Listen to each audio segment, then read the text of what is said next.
Yeah media మిత్రులందరికీ కూడా నమస్కారం. సో చాలామంది చాలా ఉత్సాహంగా ఉన్నారు ఇందాక నుంచి హైడ్రా గురించి తెలుసుకోవాలని.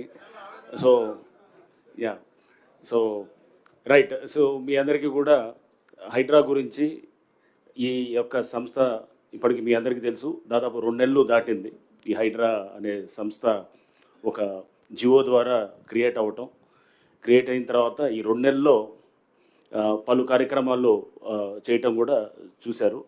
సో నేను ఫస్ట్ మనందరికి కొన్ని బేసిక్స్, అంటే దీని ఉపోద్ఘాతంలో భాగంగా రాజ్యాంగంలో ఆర్టికల్ 21 అని ఉంటుంది, రైట్ టు లైఫ్, అంటే జీవించేదానికి హక్కు, అది ప్రాథమిక హక్కు అనమాట. దాంట్లో రైట్ టు క్లీన్ ఎన్వైర్న్మెంట్, అంటే ఒక పరిశుభ్రమైనటువంటి ఎన్వైర్న్మెంట్ అనేది అది ఒక రైట్గా సుప్రీంకోర్టు పలు జడ్జిమెంట్స్లో పలు సందర్భాల్లో కూడా దాన్ని గుర్తించడం కూడా జరిగింది. సో దాంట్లో ఎటువంటి రెండవ ఆలోచన ఉండకూడదు. రైట్ టు లైఫ్ అంటే నువ్వు జీవించడానికి కావాల్సింది ఒక మంచి ఎన్వైర్న్మెంట్ అనేది, క్లీన్ ఎన్వైర్న్మెంట్ అనేది దాంట్లో. నెక్స్ట్ ఇంతే కాకుండా మనం చూస్తే కనుక అంటే ప్రాథమిక హక్కుల్లో ఇప్పుడు ఆర్టికల్ 21తో పాటు ఫండమెంటల్ డ్యూటీస్, అంటే మన ప్రాథమిక విధులు కూడా రాజ్యాంగంలో పొందుపరుచున్నాయి. దాంట్లో కూడా చాలా స్పష్టంగా ఆర్టికల్ 51A మనకి 2 ప్రావిజన్స్ ఉంటాయన్నమాట. ఒకటి 51Aలో ఏంటంటే దాంట్లో మన అందరం కూడా సిటిజన్స్ ఆఫ్ ద కంట్రీగా మన ఎన్వైర్న్మెంట్ని, అంటే మనం it is the duty of all the citizens to protect the environment అనేది చాలా స్పష్టంగా 51Aలో రాజ్యాంగంలో పొందుపరుచున్నాయన్నమాట. నెక్స్ట్ అట్లనే 51AI దాంట్లో కూడా చాలా స్పష్టంగా రాజ్యాంగంలో మన పబ్లిక్ ప్రాపర్టీస్, అంటే ఏదైతే ప్రజల ఆస్తులు ఉన్నాయో ఆ ప్రజల ఆస్తులన్నింటినీ కూడా మనం కాపాడాల్సిన బాధ్యత మన సిటిజన్స్ అందరి మీద ఉన్నాయని కూడా చాలా స్పష్టంగా రాజ్యాంగంలో కూడా చెప్పడం జరిగింది. సో ఈ అన్నిట్లో కూడా ఈ క్రమంలో మీ అందరికీ తెలుసు హైడ్రా అనేది దీని యొక్క ఫంక్షన్స్లో ప్రధానంగా డిజాస్టర్ మేనేజ్మెంట్ ఒకటి ఉంటుంది, రెండోది అసెట్ ప్రొటెక్షన్ ఉంటుంది. డిజాస్టర్ మేనేజ్మెంట్, అసెట్ ప్రొటెక్షన్ రెండు కూడా దాన్ని వేరువేరుగా చూడాల్సిన అంశాలు కాదు, రెండు కూడా ఇంటర్లింక్డ్ కాన్సెప్ట్సే. అంటే డిజాస్టర్ మేనేజ్మెంట్ అంటే విపత్తు నిర్వహణ, నెక్స్ట్ అసెట్ ప్రొటెక్షన్ అంటే ఆస్తుల పరిరక్షణ, అంటే ఆస్తులు అంటే ప్రభుత్వ ఆస్తుల పరిరక్షణ. సో ప్రభుత్వ ఆస్తుల పరిరక్షణ అంటే కనుక మనందరిది అనమాట. ఒక చెరువు, ఒక నాలా, లేకపోతే ఒక పబ్లిక్ ల్యాండ్, అది గవర్నమెంట్ ల్యాండ్, ఆర్ ఒక పార్కు, ఆర్ లేఅవుట్లో ఓపెన్ స్పేసెస్ ఉంటాయి. ఆ లేఅవుట్లో ఓపెన్ స్పేస్ ఒక లైబ్రరీ కోసం, లేదా జిమ్ కోసం, లేదా ఒక క్లబ్ హౌస్ కోసం కేటాయించిన దాన్ని అసోసియేషన్ వాళ్ళు ఎవరో దాన్ని అమ్మటం చేస్తే కనుక దాన్ని కూడా పరిరక్షించే బాధ్యత కూడా హైడ్రాకి చాలా స్పష్టంగా ఇవ్వటం జరిగిందనమాట. ఇంతేకాకుండా ఇది మనకి అంటే ఇవన్నీ కూడా జియోలో చాలా స్పష్టంగా మెన్షన్ చేయడం కూడా జరిగింది. దీన్ని మీ అందరికి కూడా ఇంతకుముందు పలు సందర్భాల్లో కూడా చెప్పడం కూడా జరిగింది. అయితే ఈ మధ్య అంటే మనం ఎందుకంటే ఈ సోషల్ మీడియాలో అంటే మెయిన్ స్ట్రీమ్ మీడియా ఎప్పుడు కూడా వాళ్ళ నుంచి పెద్ద సమస్య ఏమీ అనిపించలేదు కానీ, బట్ సోషల్ మీడియాలో చాలా సందర్భాల్లో కూడా హైడ్రా పైన తీవ్ర వ్యతిరేకత, లేకపోతే హైడ్రా యొక్క దీన్ని అంటే చాలామంది హైడ్రా బాధితులు ఉన్నారు అని చెప్పేసి కూడా ఈ విధంగా కూడా మనం చూస్తూ ఉన్నాం అన్నమాట. హైడ్రా బాధితులు అంటే కనుక మనం చూడాల్సింది ఆల్బర్ట్ ఐన్స్టైన్ ఒక ఫేమస్ కొటేషన్ ఉంటుంది అనమాట. ఏమంటాడంటే, world is a dangerous place to live, not because of those doing evil, but because of those vast majority who are silent and just watching అని చెప్పి అంటాడు. అంటే మీరు ప్రపంచం అనేది ఒక డేంజరస్ ప్లేస్ టు లివ్, ఎందుకు దానికి మీరు అంటే నాట్ బికాస్ ఎవరో కొంతమంది దాంట్లో తప్పు చేస్తున్నారని కాదు, వాళ్ళు తప్పు చేసేవాళ్ళు అనేది కాదు, బట్ సైలెంట్ మెజారిటీ ఎవరైతే ఉన్నారో వాళ్ళు ఊరికనే దాన్ని బయట నుంచి చూస్తూ ఉంటారనమాట. చూస్తూ ఉన్న వాళ్ళ వల్ల నష్టం ఎక్కువ ఉంటుంది అనేది కూడా చాలా స్పష్టంగా ఆల్బర్ట్ ఐన్స్టైన్ కొటేషన్ మనందరం కూడా గుర్తు చేసుకోవాలి. రైట్, ఇప్పుడు దీంట్లో ఈ వ్యతిరేకత దీని గురించి మనం మాట్లాడుతున్నప్పుడు హైడ్రా మీ అందరూ చూశారు, ఫస్ట్లో కొంత ఇంపార్టెంట్ స్ట్రక్చర్స్ని డిమాలిష్ చేయగానే ఇది ఉన్నది అంతర్జానికి చాలా బ్రహ్మాండంగా చేస్తున్నారన్నారు. 2-3 అంటే ఈ గతంలో జరిగినటువంటి 2-3 ఏదైతే కనుక డిమాలిషన్స్ ఏమైనా జరిగినప్పుడు దాని గురించి కొంత అంటే యాడ్వర్స్గా రిపోర్ట్ చేయడం కూడా దీన్ని కూడా నేను ఒకసారి దాని మీద కూడా క్లారిటీ ఇవ్వదలుచుకున్నాను. సో కొన్ని స్ట్రక్చర్స్ మనం ఇంకోటి మీ అందరికీ కూడా మేము చెప్పాల్సింది, ప్రతి స్ట్రక్చర్ కూడా ఏదైతే కనుక అన్ఆథరైజ్డ్ అయితేనే దాన్ని డిమాలిష్ చేయడం జరిగింది. ఎక్కడ కూడా GHMC permission, HMDA permission list కూడా ఇస్తారు మీ అందరికి కూడా తర్వాత. మొత్తం దాదాపు 27-28 స్ట్రక్చర్స్ని ప్లేసెస్లో డిమాలిష్ చేసినప్పుడు ఎక్కడైతే కనుక ఆ పర్మిషన్ సపోజ్ ఒకటి పంచాయత్ సెక్రటరీ ఇస్తాడు, ప్రస్తుతం మున్సిపాలిటీ పాత డేట్ తోటి ఇచ్చాడు డిండిగల్ కేసులో, డిండిగల్లో మేము చేసినటువంటి అక్కడ చెరువులు, అక్కడ పాత డేట్ తోటి ఇస్తే పంచాయత్ సెక్రటరీ వాజ్ సస్పెండెడ్, అతను అరెస్ట్ అయ్యాడు. తర్వాత దాని మీద ఆ డెవలపర్ ఎవరైతే బిల్డర్ ఉన్నారో ఆ బిల్డర్ మీద కూడా కేసు పెట్టడం జరిగింది. కేసు పెట్టిన తర్వాత అది పర్మిషన్ ఇస్ నో పర్మిషన్ అయినా కానీ కూడా డిమాలిషన్కి ముందు అది ఏది రిజిస్ట్రేషన్స్ జరిగి ఆ బిల్డరు అమ్మటం జరిగిందనమాట. సో ఇంకో మీకు అమీన్పూర్లో చూస్తాం, అమీన్పూర్లో మన ఈ మధ్య డిమాలిష్ చేసినప్పుడు అమీన్పూర్లో పెద్ద ఎత్తున కూడా గవర్నమెంట్ ల్యాండ్ అన్యాక్రాంతం అవుతుంది, వేలాది ఎకరాలు అనమాట.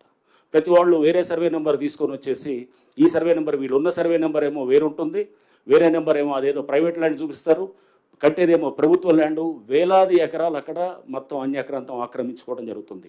అక్కడ స్థానికంగా పలుకుబడి ఉన్నవాళ్ళు అది అన్ని విధాలుగా కూడా దాన్ని సిస్టమ్స్ని మేనేజ్ చేసుకుంటూ చేస్తున్న దాంట్లో వాటిల్ని కూడా మేము మన డిమాలిష్ చేసాము. సో ఉదాహరణకి ఒక హాస్పిటల్, మన డిమాలిష్ చేసినటువంటి హాస్పిటల్ మీరు చూస్తే కనుక పోయిన సంవత్సరం అది ఆల్రెడీ ఒకసారి డిమాలిష్ అయిన తర్వాత ఫస్ట్ ఫ్లోర్ దాకా మళ్ళా కట్టడం మొదలెడితే స్లాబ్స్ అయినా ఆపకుండా మళ్ళీ మూడోసారి కూడా వాళ్ళు చేసినప్పుడు దానికి ఇది పవర్ కనెక్షను అది కరెంట్ కనెక్షన్ డిస్కనెక్ట్ చేయమని చెప్పి కూడా రాసిన తర్వాత వాళ్ళు కోర్టుకు వెళ్ళి మళ్ళీ తీసుకొని వచ్చేసి మొన్న డిమాలిష్ చేసామన్నమాట. దాంట్లో ఎటువంటి హాస్పిటల్ ఏమీ లేదు. ముందు రోజు మేము వెళ్ళి చేసినప్పుడు అక్కడ హాస్పిటల్ లేదు, ఏమీ లేదు. అవన్నీ కూడా వీడియో రికార్డు కూడా చేయటం జరిగింది. అక్కడ బయటికి అది దాన్ని ఒక హాస్పిటల్లో దాంట్లో పేషెంట్స్ ఉన్నారనే విధంగా దాన్ని బయటికి ప్రొజెక్ట్ చేస్తూ దాని వెనకాల మీ అందరూ కూడా మీరు చూడాల్సింది ఏంటంటే ఇవన్నీ చేసేది మామూలు వాడు చేయడు, సామాన్య మధ్యతరగతి వాడు ఒక పేదవాడు ఎవడు కూడా ఇట్లాంటివి చేయడు. ఇది చేసేది అక్కడ వెనకాల ఉండేవాడు బలవంతుడే అక్కడ చేయగలుగుతాడు అనమాట. అది చేసి అతను ఏదైనా కానీ నేను మేనేజ్ చేసుకోగలుగుతాను, అన్ని వ్యవస్థలు నా చేతిలో ఉన్నాయన్నట్టు ఒక ధైర్యం ధీమాతుడు చేస్తుంటే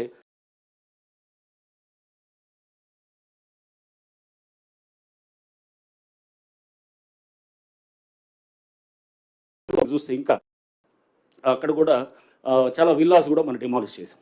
విల్లాస్ డిమాలిష్ చేసినప్పుడు ఆ విల్లాస్ డిమాలిషన్లో వచ్చినటువంటిది కూడా మనం చూస్తే కనుక అక్కడ ఆల్రెడీ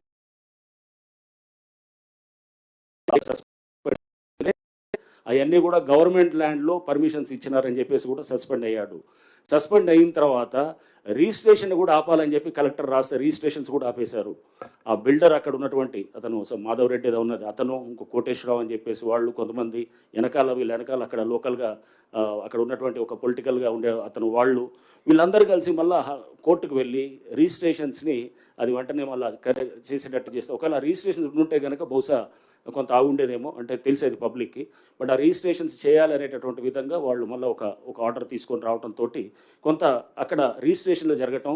మేము డిమాలిష్ చేసే ముందు కూడా అక్కడ ఒక జస్ట్ హార్డ్లీ ఒక 1 month ముందో లేకపోతే ఒక లాస్ట్ ఒక 1-2 months ముందు కూడా వాళ్ళు గృహప్రవేశం చేసిన సందర్భాలు కూడా చూసాం అన్నమాట.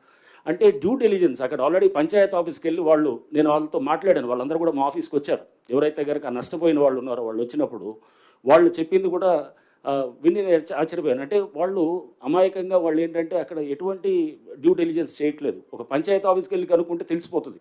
ఇది ఆల్రెడీ ఇక్కడ గతంలో ఇక్కడ ఇది పర్టికులర్ కొన్ని అరెస్ట్ అయ్యారు, లేకపోతే సస్పెండ్ అయ్యారు, లేకపోతే ఇక్కడ పర్మిషన్స్ క్యాన్సిల్ చేశారు, దీనికి పర్మిషన్స్ లేవు అని చెప్పిన తర్వాత కూడా వాళ్ళు అంటే దాని ప్రయత్నం కూడా చేయలేదు. తర్వాత వాళ్ళు రిజిస్ట్రేషన్ అయ్యి డబ్బు ఇచ్చిన తర్వాత తెలిసినట్టు వాళ్ళు కొంతమంది మా దగ్గర వాపటం కూడా జరిగిందనమాట. అంటే వాళ్ళు అక్కడ కొంత చేయాల్సినటువంటి కొన్ని ప్రిలిమినరీ ఎంక్వైరీస్ చేయలేదు. బ్యాంకర్స్లో కూడా యాక్చువల్గా అక్కడ చేయాల్సినటువంటి వాళ్ళు బ్యాంకుల్లో వాళ్ళ ఫీల్డ్ వెరిఫికేషన్ టీమ్స్ ఉంటాయి. ఒక బ్యాంక్ లోన్ ఇవ్వాలంటే కనుక ఫీల్డ్ వెరిఫికేషన్ టీం ఉంటారు. ఆ ఫీల్డ్ వెరిఫికేషన్ టీం కూడా తెలిసిపోతుంది. ఇప్పుడు నిన్న నాకు చెప్తున్నారు ఏది భువన్ అని చెప్పేసి మన ఎన్ఆర్ఎస్సి పోర్టల్లోకి వెళ్తే కనుక మనకి ఏ సర్వే నెంబర్లు ఉన్నా కూడా మనకు తెలిసిపోతుంది అన్నమాట. మీరు ఒకసారి వెళ్ళి మీ సర్వే నెంబర్ కట్టింది ఒక సర్వే నెంబరు చూపించేది ఇంకో సర్వే నెంబర్ అన్నప్పుడు అక్కడికి వెళ్ళి నిల్చొని మనం చూసుకుంటే కనుక అక్కడ అసలు సర్వే నెంబర్ ఇదా కాదా అనేది కూడా చెక్ చేసుకోవచ్చు. లేకపోతే మినిమం అక్కడ ఒక ఆఫీసులు 2-3 ఆఫీసులు, ఎందుకంటే అక్కడ వ్యవస్థ అక్కడ యాక్ట్ చేస్తూ వాళ్ళని సస్పెండ్ చేసి వాళ్ళ మీద యాక్షన్ చేసి పర్మిషన్స్ క్యాన్సిల్ చేసిన తర్వాత కూడా అయినా కానీ కూడా అక్కడ వాళ్ళు పర్మిషన్స్ క్యాన్సిల్ చేసిన తర్వాత పంచాయతీలు పర్మిషన్స్ ఉదాహరణకి ఇది అమీన్పూర్ చెప్పాను కదా, ఇది మేము ఏదైతే తీసామో డిమాలిష్ చేసామో, పర్మిషన్స్ క్యాన్సిల్ చేసిన తర్వాత కూడా అతను ఆగకుండా పర్మిషన్స్ క్యాన్సిల్ చేసినా కానీ కూడా ఇంకా ఏది కన్స్ట్రక్షన్ చేస్తూ పోయారు.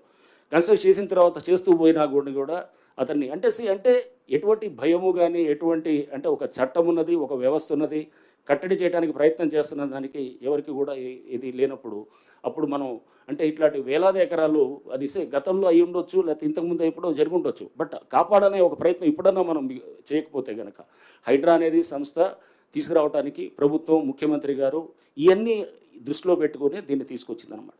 సో అందుకోసం హైడ్రా బాధితులు అని వీళ్ళని అంటే గనక హైడ్రా బాధితులు కాదు, మనం ఒకవేళ గనక ఇవన్నీ చేయకపోతే గనక సైలెంట్గా ఉన్న సిటీలో ఉన్న 1 కోటి మంది పైన వాళ్ళు రేపు మనం ఇదంతా వర్షం పడితే గనక మొత్తం మనం అంతా మునిగిపోయేది వీళ్ళు బాధితులు అవుతారు. సో వర్షాలు పడితే గనక మునిగిపోయేది వీళ్ళు, లేకపోతే ట్రాఫిక్ రద్దీ అయితే కనుక సైలెంట్గా భరించుకుంటూ వాళ్ళు ఏది గంటలు ట్రాఫిక్లో ఉండి ఇది ఇంతేలే అనుకొని మనం అనుకుంటూ పోయేటటువంటి వీళ్ళు బాధితులు అనమాట. సో మనం కొంతమందిని వాళ్ళు ఎందుకంటే దీంట్లో తప్పకుండా వాళ్ళు చేయాల్సిన డ్యూ డిలిజెన్స్ చేయలేదు కాబట్టి వాళ్ళని అంటే మేము వాళ్ళని తప్పట్టట్లేదు. అక్కడ చేసినటువంటి ఆ బిల్డరు వాళ్ళ మీద కూడా క్రిమినల్ కేసులు పెట్టడం జరుగుతుంది. ఆల్రెడీ కొన్ని చోట్ల జరిగింది, చేసాము, ఇంకా కొంత చేరే వాటిలో చేస్తున్నాం. అంటే ఇన్ఫర్మేషన్ అన్నీ కూడా తీసుకొని చేస్తున్నాం.